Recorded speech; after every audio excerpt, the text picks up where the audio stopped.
Infrastructure Malta ħabbret interventi li ser twettaq f'toroq sekondarji bilan li ttejjeb l-vjaġġar fi bnadi li jintużaw minn ħafna vetturi. Fi kliem il-Kap Eżekuttiv ta' Infrastructure Malta, Stephen Lul, it-toroq identifikati se jitwessew biex jiġi assigurat li l-vetturi għaddu b'mod aktar effettiv u biex tiżdied is-sigurtà għan-nies.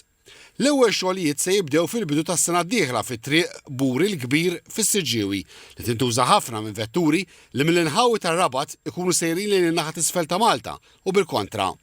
Malli tlestew l-interventi hawnhekk, hemm ukoll ippjanat twessieħ fi triq oħra fil-qrib, triq l-Imqabba li tagħti għal Gandja. Ġie spjegat li x-xogħol fuq dawn iż-żewġ toroq viċin xulxin mhux se jitwettaq f'salt biex ma tinħoloqx pressjoni żejda fl-istess żona. Ippjanat ukoll twessieħ ta' partijiet minn triq id-daħla ta' San Tumas li miż-Żejtun twasslek sa Witilajn. Intqal l-interventi hawnhekk se jinvolvu saħansitra twaqqih ta' żewġ djar.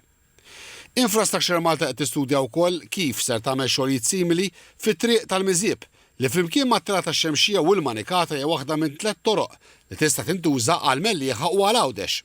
Fil-preżenza ta' rappreżentanti tal-Kunsilli Lokali fejn ser isir ix-xogħol, il-Kap Eżekuttiv ta' Infrastructure Malta assigura li l-interventi li ser twettaq l-Aġenzija jirrispettaw l-ambjent u n-natura.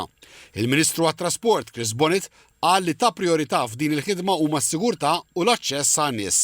Imma naqbdu toroq illi diġà għandhom numru konsiderevoli ta' karozzi llum il-ġurnata saru qishom arterji.